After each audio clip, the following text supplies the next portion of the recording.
परम पूज्य जगद्गुरु आद्य श्री शंकराचार्य भगवान की जय। ब्रह्म विद्यापीठ कैलाश आश्रम के पंचम पीठाधीश महामंडलेश्वर परम पूज्य श्री प्रेमपुरी जी महाराज की जय।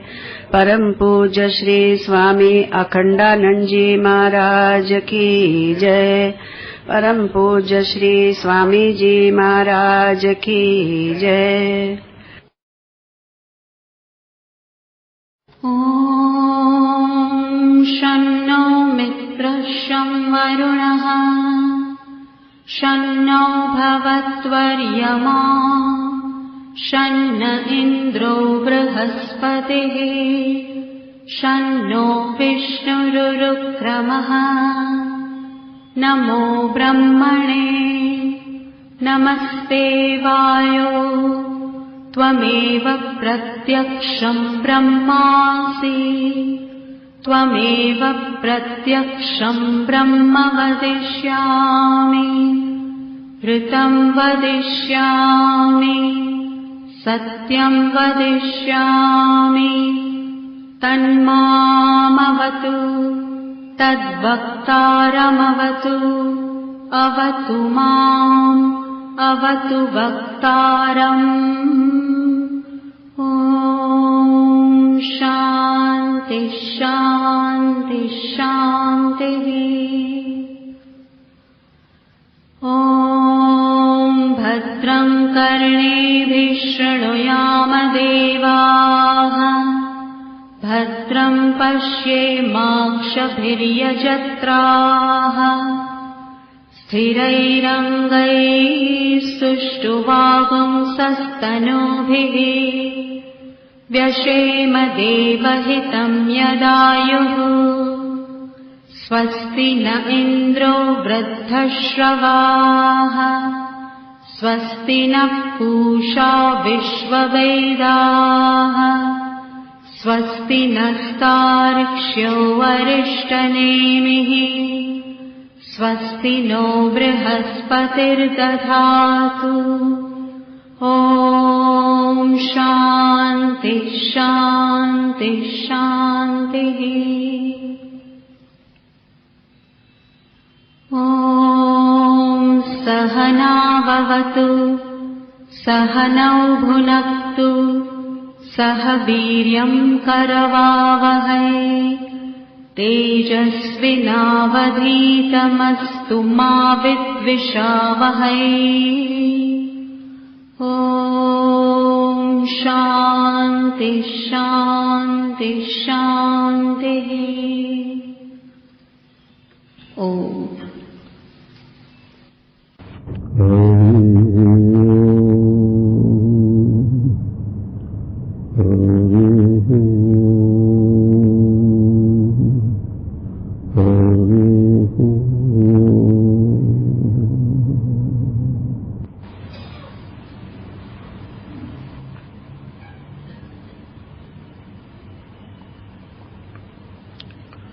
पवित्रा यद्वाणी प्रविशति विचित्रा हृदि यदा तदाकाराच्छिन्ना भवति निखिलाकारघटिता। स्मरामि प्रातस्तम् नयनरमणीयं सुखकरम् अखण्डानन्दं श्री गुरुवरमहं ब्रह्म परमम्। नारायणं नमस्कृत्य नरं चैव नरोत्तमं देवीं सरस्वतीं व्यासं ततो जयमुदीरये। शङ्करं शङ्कराचार्यं केशवं बादरायणं सूत्रभाष्यकृतौ वन्दे भगवन्तौ पुनः पुनः। ईश्वरो गुरुरात्मेति मूर्तिभेदविभागिने व्योमवद्व्याप्तदेहाय दक्षिणामूर्तये नमः। कृष्णाय वासुदेवाय हरये परमात्मने प्रणतक्लेशनाशाय गोविन्दाय नमो नमः। गोविन्दाय नमो नमः।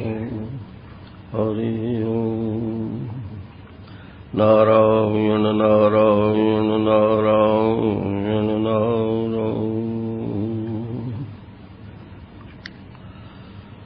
3 मंत्रों का पाठ मैं कराता हूं। ओम इत्येतदक्षरमिदग्वं सर्वम्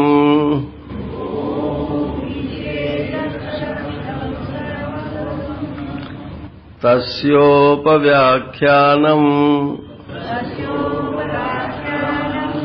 भूतं भवत् भविष्यदिति सर्वमोङ्कारो एव यच्चान्यत् त्रिकालातीतम् तदप्योङ्कारो एव सर्वं ह्येतद्ब्रह्म अयमात्मा ब्रह्म सोऽयमात्मा चतुष्पात् जागर्तिस्थानो बहिष्प्रज्ञः सप्तांग एकोनविंशतिमुखः स्थूलभुक् वैश्वानरः प्रथमः पादः। कल आपको पहले मंत्र का शब्दार्थ बताया था। उसे इंट्रोडक्शन ही समझ लीजिए। तो आज थोड़ा उसमें गंभीरता से प्रवेश करते हैं। भगवत गीता में 13वें अध्याय में भगवान ने कहा कि 20 साधन जीवन में यदि हों तो तत्वज्ञान हो सकता है। उसमें जो अंतिम 2 साधन हैं उन पर आपका ध्यान आकर्षित करता हूं। अध्यात्म ज्ञान नित्यत्वम तत्व ज्ञानार्थ दर्शनम एतज ज्ञानमिति प्रोक्तम अज्ञानम यदतोन्यथा। एक तो प्रतिदिन अध्यात्म ज्ञान प्राप्त करना चाहिए। माने आपको बोध हो भी गया है तो भी क्या इससे कोई और श्रेष्ठ वस्तु है जो आप उसको प्राप्त करेंगे? इसलिए बार बार इसी का चिंतन मनन अनुचिंतन कथन यही करते रहना चाहिए। स्वाध्याय तो एक तो अध्यात्म ज्ञान नित्यत्वम, और अगर बोध नहीं हुआ है तब तो आवश्यक है ही है। दूसरी बात जो महत्वपूर्ण बतलाई वो बतलाई कि तत्व ज्ञानार्थ दर्शनम। तत्व ज्ञान का जो अर्थ है माने जो प्रयोजन है उसका भी प्रतिदिन ख्याल करना चाहिए। आखिर मैं ये ज्ञान क्यों चाहता हूं, ये बात मन में आनी चाहिए। क्या 7:30 से 8:30 तक समय बिताने के लिए? बोले नहीं भाई। तो क्या विद्वान बनने के लिए?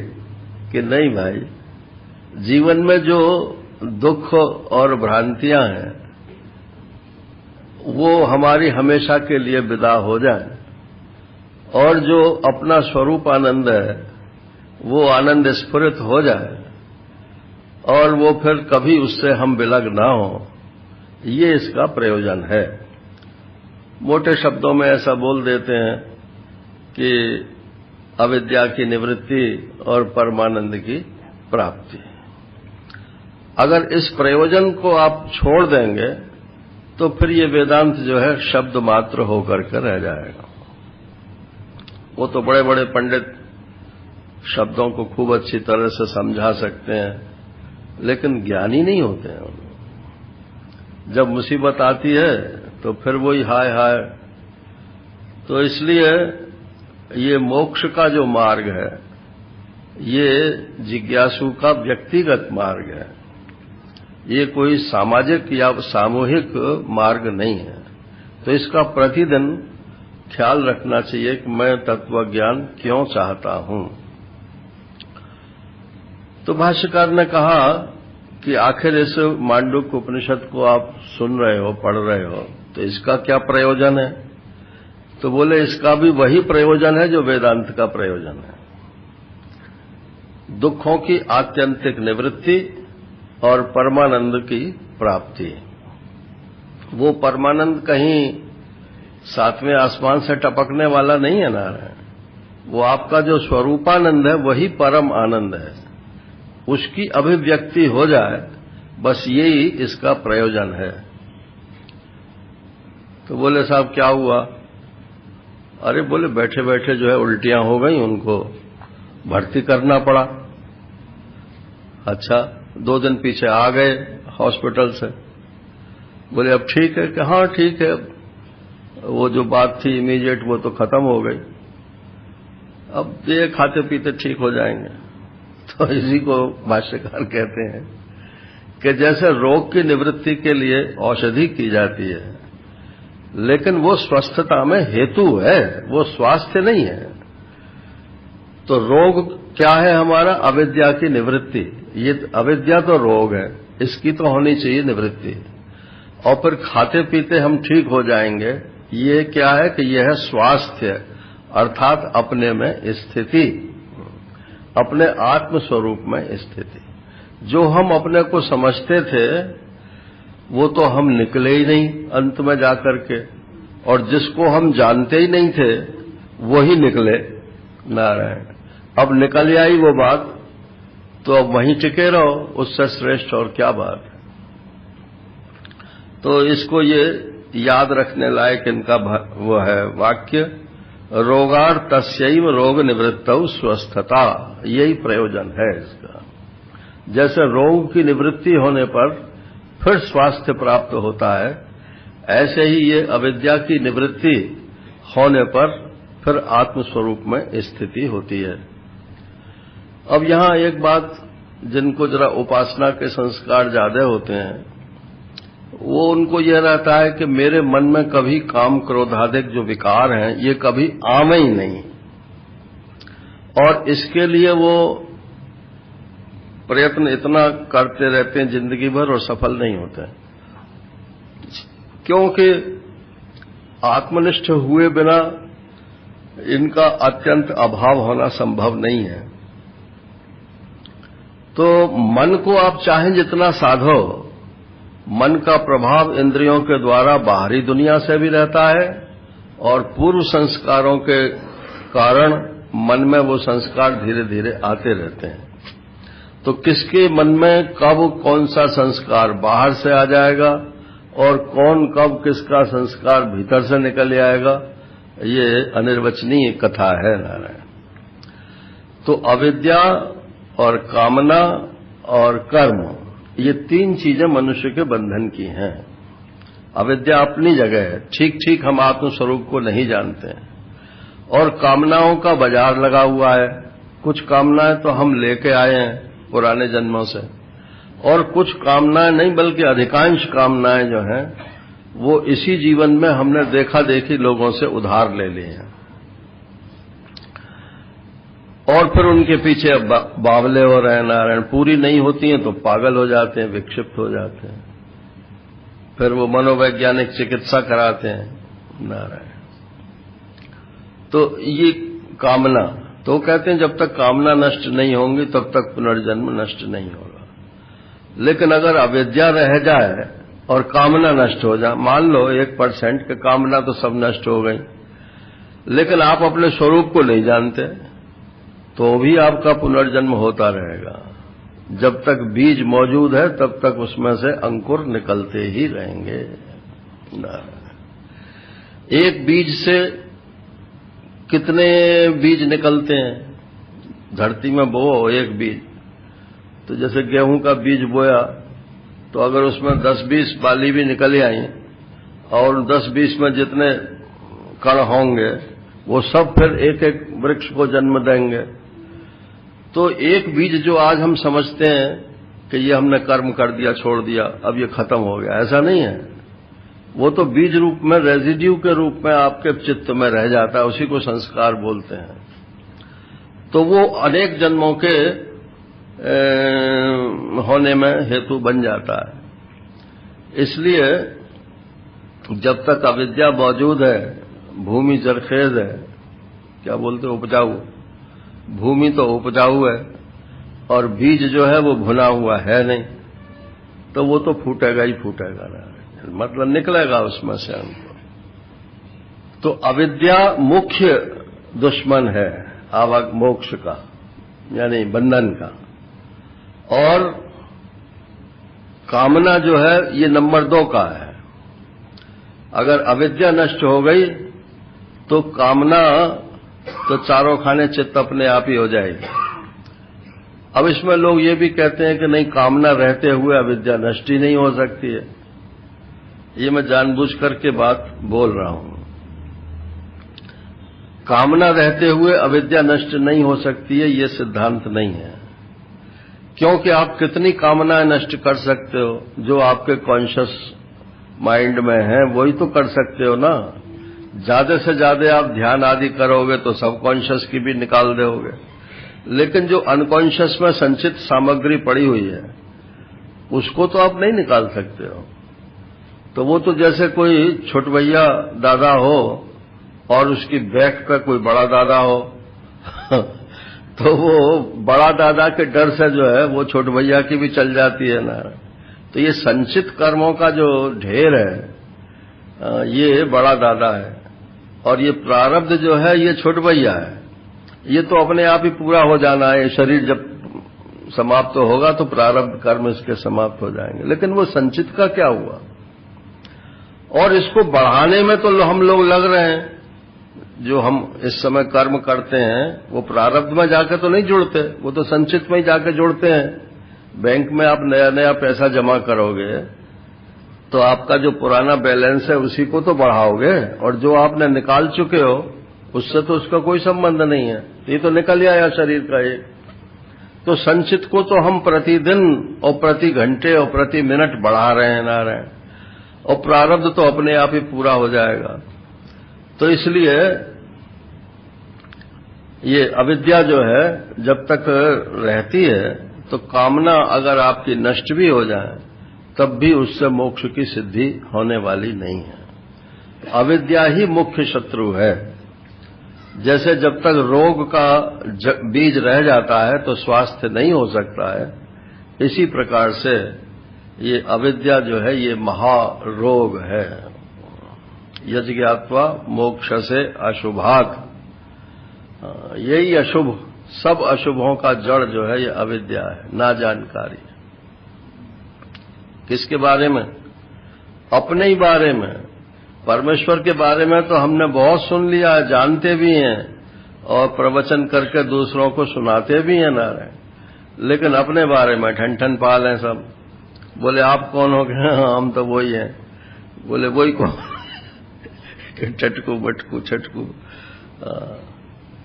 कभी ये भीतर से नहीं होता कि हम साक्षात परब्रह्म परमात्मा हैं। दूसरे से मत कहो, लेकिन अपने भीतर 24 घंटे में एक बार तो ये स्फुरित हो कि मैं साक्षात परब्रह्म परमात्मा हूं।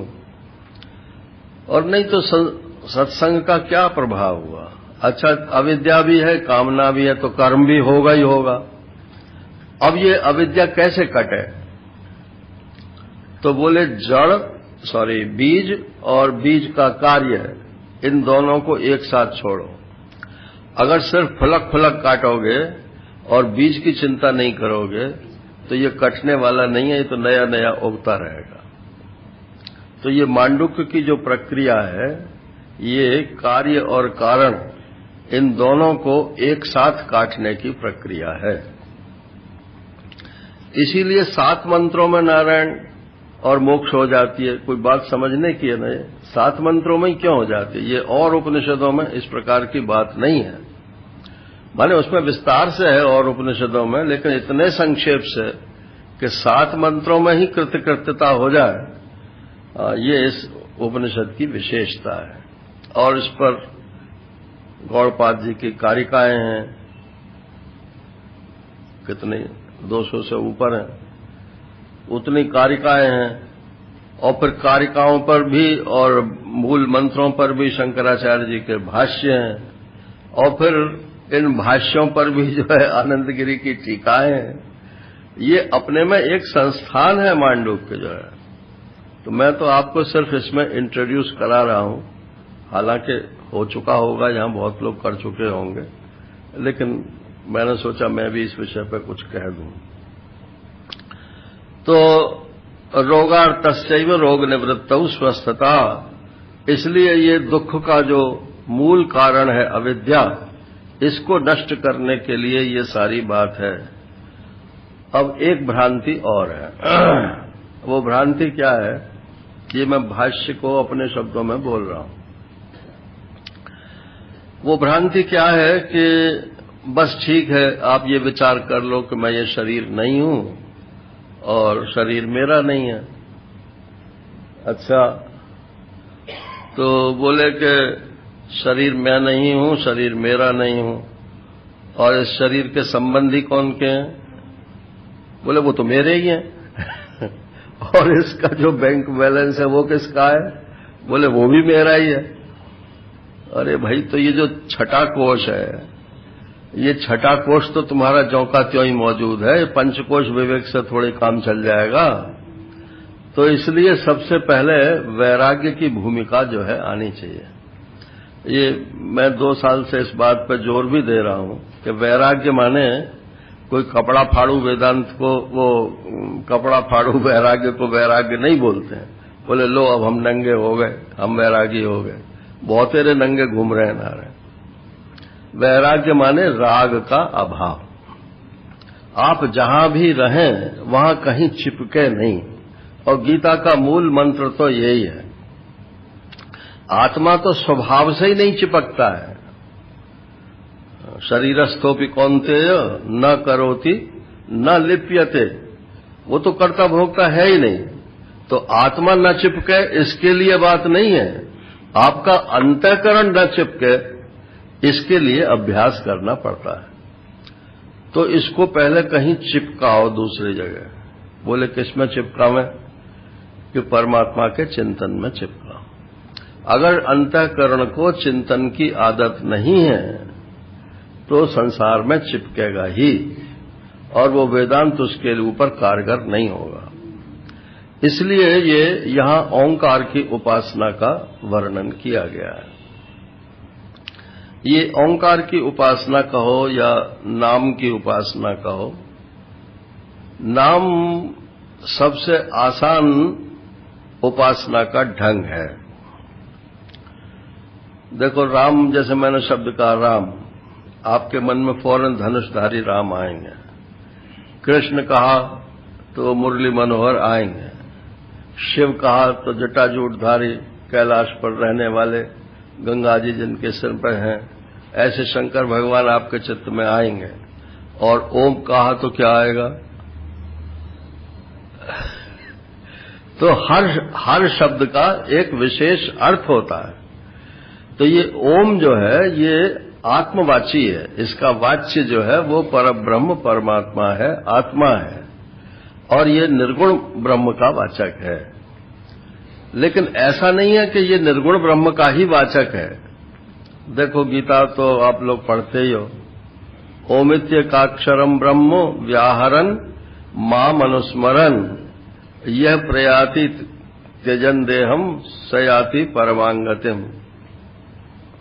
तो बोले कि मरते समय यदि ओम का स्मरण करते हुए आप प्राण छोड़ें और मेरा स्मरण करते हुए, यानी ओंकार का तो उच्चारण करते हुए और मेरा स्मरण करते हुए, तो मेरा माने क्या? श्री कृष्ण का या परब्रह्म निर्गुण ब्रह्म का? तो वहां दोनों अर्थ हैं उसके। श्री कृष्ण का नाम भी ओम है और नारायण निर्गुण ब्रह्म का नाम तो ओम है ही है। तो जहां जैसी आपकी निष्ठा हो उसके हिसाब से यदि आप प्राण छोड़ते हैं तो अंत में जैसी मति होती है वैसी गति होती है। तो अगर श्री कृष्ण को लक्ष्य करके आपने ओम कहते हुए छोड़ा तो आप गोलोक चले जाओगे या किसी भक्त के यहां पर पैदा हो जाओगे दोबारा। और अगर निर्गुण ब्रह्म का ध्यान करते हुए और ओंकार का उच्चारण करते हुए प्राण छोड़ोगे तो इहैव प्रबलीयन्ते न तस्य प्राणा उत्क्रामन्ति, उसके प्राणों का तो उत्क्रमण होगा ही नहीं। लेकिन खाली ओम ओम करने से नहीं होता है। तज्जपस तदर्थ भावनम, उसका जप भी करो और उसके अर्थ की भावना भी करो। तो ओंकार का क्या अर्थ है ये मांडूक्य उपनिषद में समझाया गया है। उसकी प्राप्ति का साधन ये ओम है। ओम, कल मैंने ओम के बारे में एक बात कही थी कि आप सब परिस्थितियों को यस सर बोलते जाओ तो आप ओम ही में रहते हो। आज मैं ये कह रहा हूं कि वो तो है, लेकिन आप अपने खाली समय को इस ओम के जप से भरो या ओम के अर्थ से भरो, अर्थ के चिंतन से भरो। दो ही तरीके हैं। बुद्धि थक जाए तो ओम के जप से भरो और बुद्धि सावधान हो तो इसके अर्थ के चिंतन से भरो। अब कैसे भरो? ओम का जप कैसे करते हो? हमारे एक आर्य समाजी मित्र हैं तो कहते हैं ओम ओम ओम ओम ओम ओम ओम ओम ओम। अरे मैंने कहा ये कौन सा तरीका है? क्योंकि वो और कोई नाम तो मानते नहीं है ना। तो ये इसमें कारिका में आगे बताया जाता है कि दीर्घोच्चारण इसका करना चाहिए।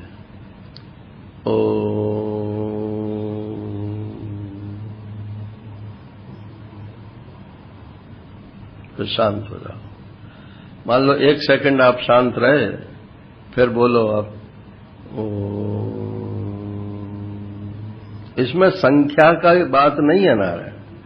इसमें दीर्घोच्चारण करके ये ओंकार जहां एक ओंकार समाप्त होता है और दूसरा फिर चालू होता है तो वहां जो वो गैप है, वो जो बीच में मध्य स्थान है, उस स्थान में जब आपकी वृत्ति शांत होती है तब वो आत्मस्थिति बनती है।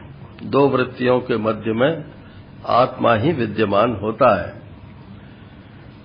तो आपको इसके अर्थ के बारे में फिर आसानी हो जाएगी समझने में कि कहां पहुंचाना चाहते हैं। अब एक बात और है कि ये शरीर है, बिना शब्द के उस वस्तु का ज्ञान नहीं होता। जैसे मान लो इस स्थूल काया का क्या नाम है, तो बोले इदम शरीरम। भगवान ने यही तो बोला ना, इदम शरीरम। हाँ, फिर कहा क्षेत्रम, तो शरीर भी इसका नाम है, क्षेत्र भी इसका नाम है। अब यदि आप इसको अर्थ को समझ गए कि शरीर और क्षेत्र ये दोनों इसी स्थूल शरीर के नाम हैं, तो जब भी ये शब्द आपको ज्ञात होगा तभी आपको इसी का ज्ञात होगा ना। ऐसे ही सूक्ष्म शरीर के संबंध में है, प्राण है, फिर मन है, इंद्रियां हैं, बुद्धि है। अब ये सब शब्द हैं और इन शब्द के जो अर्थ हैं वो सब के सब आपकी सामग्री है। इतनी सामग्री लिए हुए जैसे सफर करते हैं ना, तो बोले अटैची ले ली, ये ले ली, वो ले ली, तो बोले वो सब है, लेकिन पीठ पे क्या लादा? जो विदेशी लोग आते हैं वो सब सामान अपने ऊपर ही लादे रखते हैं। एक पीठ पे, एक यहाँ लटका हुआ, एक यहाँ है, एक यहाँ। तो ये आत्मदेव ने नारायण इतनी सामग्री लटका रखी है। स्थूल शरीर है, 25 तत्व तो इसमें ही है, और सूक्ष्म शरीर है, 19 चीजें उसमें ही हैं। कितने हो गए? 44। और फिर अविद्या है 45, और फिर पंच महाभूत और पंच सूक्ष्म भूत 10 ये हो गए, 55, और फिर एक अज्ञान अविद्या 56, और फिर अविद्या के सारी कार्य नारायण। इतना सारा सामान लिए हुए हम घूम रहे हैं। अब ये विचारणीय विषय है। तो कहते हैं कि ये सब के सब चूंकि नाम वाली चीजें हैं, इसलिए ये सब ओम ही के वाच्य हैं। माने इनका अगर एक नाम लेना हो तो कह दो ओम, और नहीं तो अलग अलग नाम लो, 55 नाम लो। तो ओम शब्द का जो विषय है वो तो ये सब 55 चीजें हो गई, और ओम शब्द का जो अर्थ है, आश्रय है वास्तव में, वो है आत्मदेव। तो ये आत्मा को मैंने 55 में शामिल नहीं किया, तो वो उसको अलग से आप समझो। तो ओम शब्द का अर्थ 55 के 56वां, तो इसको बोलते हैं अपर आत्मा, ये 55 वाला जो है। और जो 56वां है नारायण, वो है मुख्य आत्मा। शास्त्र में और ढंग से बोलते हैं, एक है गौण आत्मा, एक है मुख्य आत्मा, और एक है नहीं, गौण आत्मा और मिथ्या आत्मा और मुख्य आत्मा। गौण आत्मा क्या है? गौण आत्मा जो है, ये घर परिवार जितना भी है ना, जिसको हम अपना करके मानते हैं, ये सब गौण आत्मा है। क्योंकि इनके हानि लाभ से भी हम वैसे ही प्रभावित होते हैं जैसे कि इस शरीर के हानि लाभ से होते हैं। तो वो गौण आत्मा है। और ये जो अपना स्थूल शरीर है और सूक्ष्म शरीर है, ये जो है ये मिथ्या आत्मा है। माने इसमें आत्मबुद्धि हो गई है। काय वजह से हो गई है कि मिथ्या ज्ञान की वजह से हो गई, अज्ञान की वजह से हो गई, अविद्या की वजह से हो गई। ये कौन सा आत्मा हुआ? मिथ्या आत्मा। जिस दिन आप अपने को आत्मा जान जाओगे, उस दिन सामग्री सब आपके पास होते हुए भी, लेकिन इस 55 का बोझ नहीं रहेगा ना। अच्छा, आपने टीवी पर रोजाना देखते ही हैं, भारी से भारी चीज भी आप देख लो, तो क्या टीवी वजन से बैठ जाता है? तो उसमें कोई वजन ही नहीं है। छाया में कोई वजन थोड़ी होती है। तो ये सब 55 चीजें छाया की तरह से हो जाएं, इसी को बोलते हैं बाधित। इसके लिए वेदांत में शब्द चलता है बाधित। लेकिन अब इसमें मुसीबत यह है कि जहां 10 दिन प्रवचन सुना किसी का या सत्संग किया, बोले हमारे लिए तो सब बाधित हो गया। अरे इतना तो तुम बोझ लिए घूम रहे हो, जरा सी बात में जो है चिंता कुल हो जाते हो, जरा सी बात में जो है दुखी हो जाते हो, सुखी भी हो जाते हो नारायण। अब बाधित कैसे हो गया है? तो बाधित माने दिखे तो सब, लेकिन जिसमें कोई बोझ ना हो, न दुख का बोझ हो न सुख का बोझ हो, वो बाधित होता है।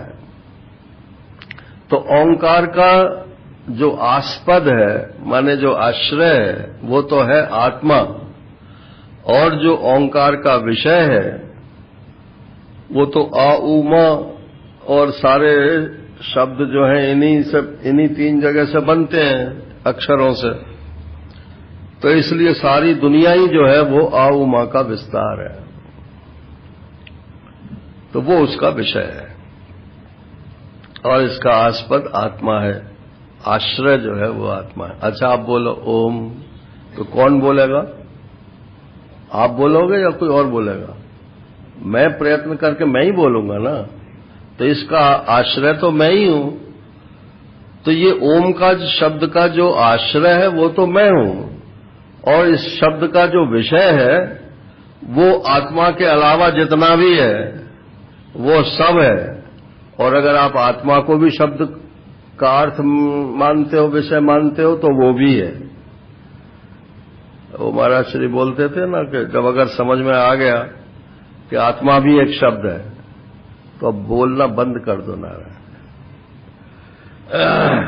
हम न तुम दफ्तर गुम। अब जब समझ में आ गई कि हम आत्मा ही हैं तब आत्मा शब्द भी बोलने की जरूरत नहीं है। लेकिन जब तक समझ में नहीं आवे नारायण, और ऐसा समझ में नहीं आ जा जैसा कि हाथ में आंवला रखा हो या बेर रखा हो तो उसका सारा चारों तरफ से हम उसको जानते हैं, ऐसा अपरोक्ष अनुभव न हो जाए। और महाराज श्री तो और भी कहते थे, मैंने पूछा, मैंने कहा जब आपको भगवान कृष्ण ने ही उपदेश कर दिया था तो आप उड़िया बाबा जी को अपना गुरु क्यों मानते हैं? तो बोले इसके दो कारण हैं। एक कारण तो ये है कि श्री कृष्ण में हमारी श्रद्धा थी, तो जो हमारा श्रद्धास्पद होता है उसकी बात को हम फौरन मान लेते हैं। स्वीकृति नहीं होती है, मान लेते हैं। जैसे किसी महात्मा में मान लो आपको श्रद्धा हो गई और उसने जो कहा बोले चलो मान लो, तो मानने से अविद्या नष्ट नहीं होती है ना। वो तो जब तक आपकी स्वीकृति नहीं होगी तब तक अविद्या नष्ट नहीं होगी। तो बोले एक तो श्री कृष्ण में हमारी श्रद्धा विश्वास थी तो उनके कहने को हमने मान लिया नारायण।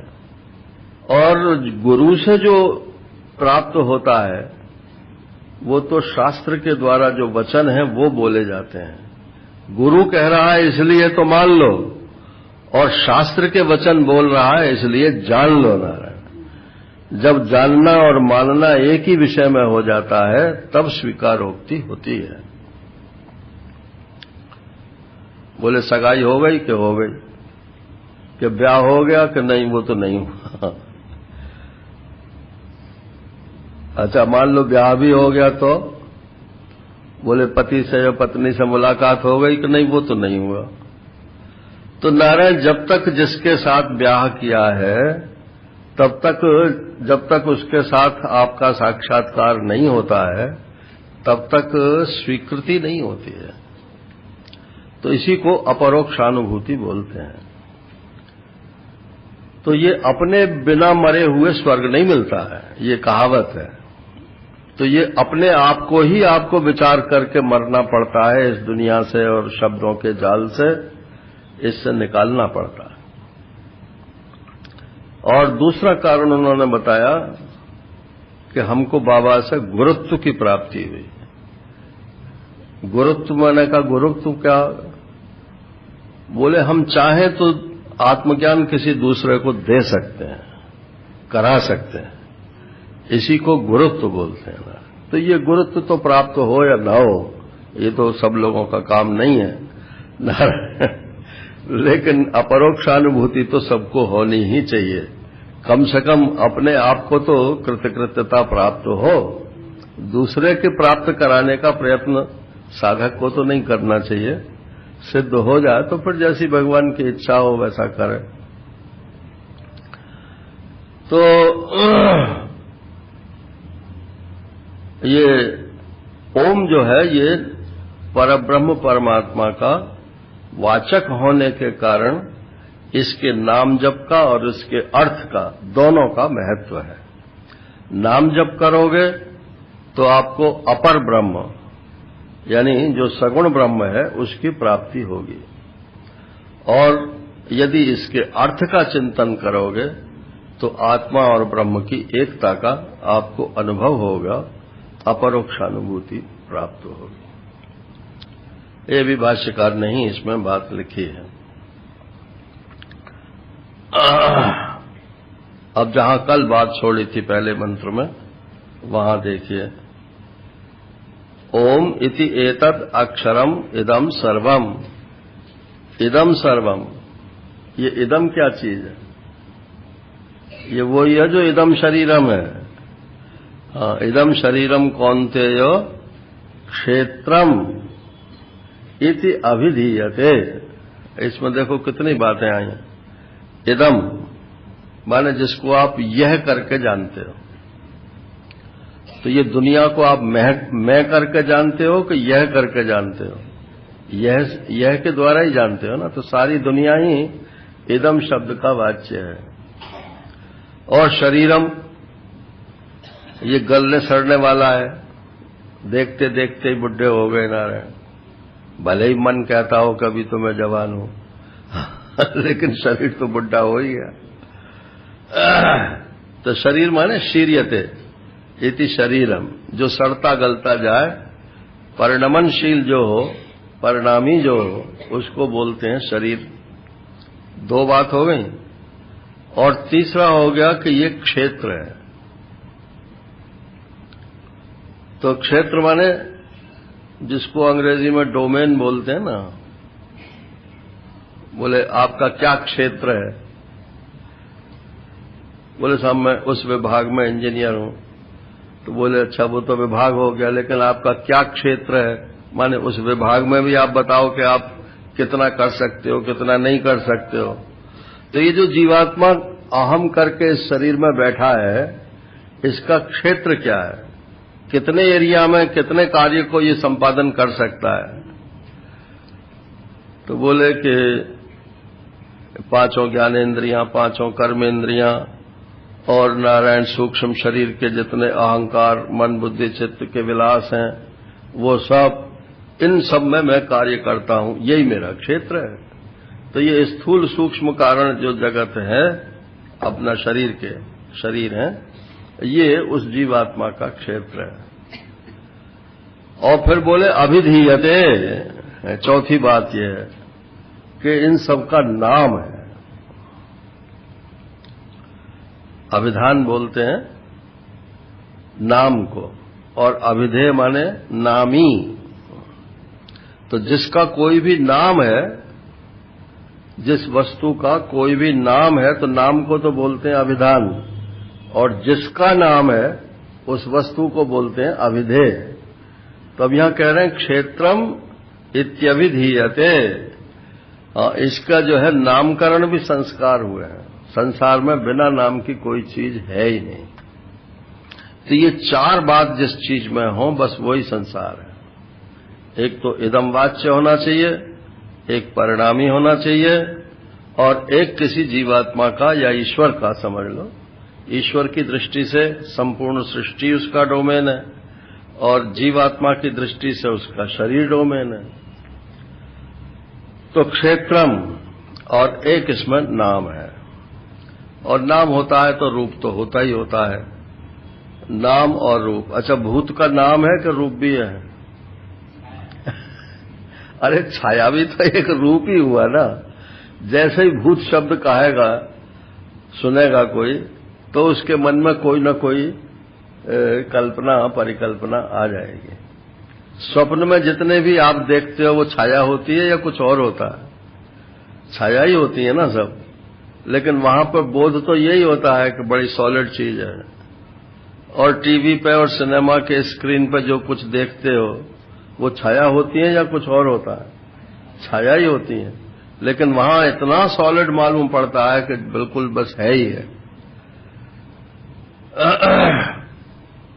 तो ये चार चीजें जिसमें हो वो सब इदम है। इदम सर्वम, तो अपना शरीर और पराये शरीर और उनके आपस के क्रिया, कर्म, व्यवहार, ये सब का सब, इनसे छूटने का क्या उपाय है? बोले ओम इति तदक्षरम। बस इन सब के नाम है, तो इसलिए ये सब आऊ मां से ही बने हुए हैं, इसलिए ये सब ओम है। ओम। जब आप अगर ध्यान करते हो, अब भाई यहां तो बॉम्बे है तो यहां तो ध्यान शिविर बहुत लगते हैं, अखबारों में पढ़ते रहते हैं। तो आज उस परंपरा का ध्यान है, आज उस परंपरा का ध्यान है। अब ये वेदांत का ध्यान है नारायण, कि नारायणे वेदम सर्वम ब्रह्मैवेदम सर्वम आत्मैवेदम सर्वम, ओम इति एवेदम सर्वम। सब ओम है, सब ब्रह्म, सब आत्मा, सब नारायण। तब इसमें क्या होगा कि आपकी शांति का जो टाइम है वो बढ़ता चला जाएगा।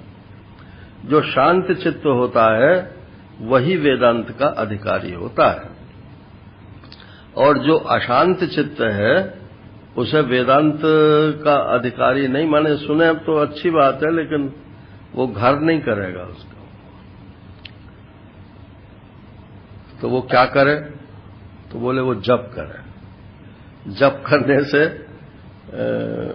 स्ट्रीमलाइन हो जाएगा, उसका अंतःकरण जो है एक दिशा में बहने लगेगा। और ओम में कठिनाई हो तो रामकृष्ण आदि किसी का भी जप करे। ये अशांत चित्त के लिए है। और जिसे शांति प्रिय हो, भले ही अशांत हो लेकिन प्रिय उसको शांति हो, मुझे तो शांति मिलनी चाहिए, तो बस यही सब एक ही तत्व है, एक ही नाम है। सुमिरिय नाम रूप बिन देखे, तुलसीदास जी ने लिखा कि नाम का स्मरण करो, भले ही आपके चित्त में रूप आता हो या ना आता हो। क्योंकि जब हम नाम से बुलाते हैं तो वो जो नामी है वो अपने आप बोल जाता है। मान लो मैं किसी का नाम लेकर यहां आवाज दूं तो सब बोलेंगे या वही नाम वाला बोलेगा? वही नाम वाला बोलेगा ना। तो वही नाम वाला बोलेगा तो उसका रूप का पता चल जाएगा। तो ऐसे ही आप जिस इष्ट देव का नाम लेकर के आप बुलाते हो, वो इष्ट देव आपके सामने आकर के खड़ा हो जाता है, तो उसके रूप का ज्ञान हो जाता है। अब रूप देखा तो है नहीं, अब रूप में आप ध्यान जमाते हो तो जमेगा कम। जम तो सकता है, तस्वीर आदि पर ध्यान करो, और भागवत में विधि भी है इसकी, लेकिन सबसे सरल जो है वो नाम ही है। ओम इत्येतदक्षरमिदग्वं सर्वम तस्योपव्याख्यानम। यही इसका उपव्याख्यान है कि आप वेदांती होकर के टोटली इस ओंकार के जप और इस ओंकार के अर्थ चिंतन को भुला मत दीजिए। प्रायः वेदांतियों से ये गलती होती है। एक महात्मा है, अब नाम मैं इसलिए नहीं लेता कि यहां तो सब जानते ही हैं उन्हें, और अभी वो हैं महात्मा। तो महाराज श्री कहते थे, देखो ये बैठे हैं, इनको हमने कृष्ण मंत्र दिया था, लेकिन ये इन्होंने वेदांत सुन करके वो कृष्ण मंत्र छोड़ दिया। जैसे कि कृष्ण मंत्र जो है वो वेदांत के मंत्र से विरोध उपस्थित करता है सबके सामने। अब वो बोले कोई लुकी छुपी बात तो है नहीं। तो ये तस्योपव्याख्यानम, इसका रहस्य यही है कि आप ब्रह्म का कोई ना कोई नाम स्वीकार करके अपने समय को भरते रहिए उससे। तो उसका क्या नाम है कि ओम, यही उसका नाम है। सबसे छोटे से छोटा नाम यही है। और ध्यान करते हो निर्गुण ब्रह्म का, तो मैं आत्मा हूं, मैं ब्रह्म हूं, इस वृत्ति की आवृत्ति यदि आप करते हो तो ठीक है, आप निधिध्यासन के क्षेत्र में जा रहे हैं। लेकिन अगर ध्यान करते हो तो ध्यान के लिए वो जो ऊ वाला ओम है, पूंछ का और ऊपर चंद्रबिंदी का, तो उसको आप यहां भ्रू मध्य में स्थापित करके प्रकाशमय रूप से, अथवा उसके ध्वनि का चिंतन करते हुए आप ध्यान करें तो आपका तीसरा नेत्र ज्ञान का खुल जाएगा। तब उसके बाद में फिर ज्ञान होगा। तो तस्योप व्याख्यानम।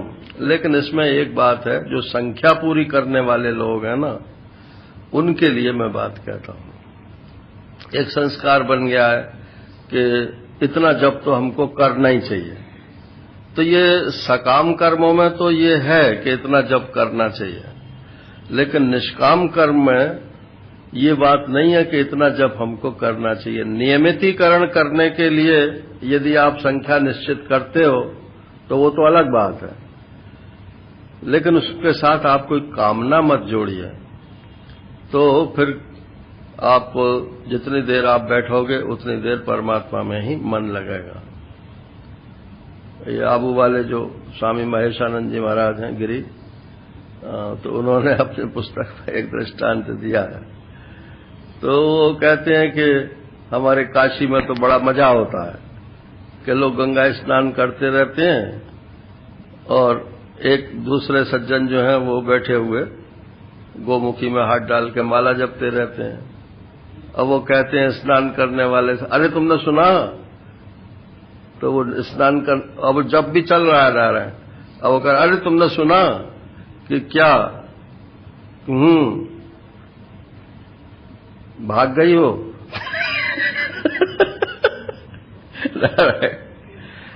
अब जो है वो निकल के आए स्नान करने वाले, अब वो गोमुखी लेके बैठ गए।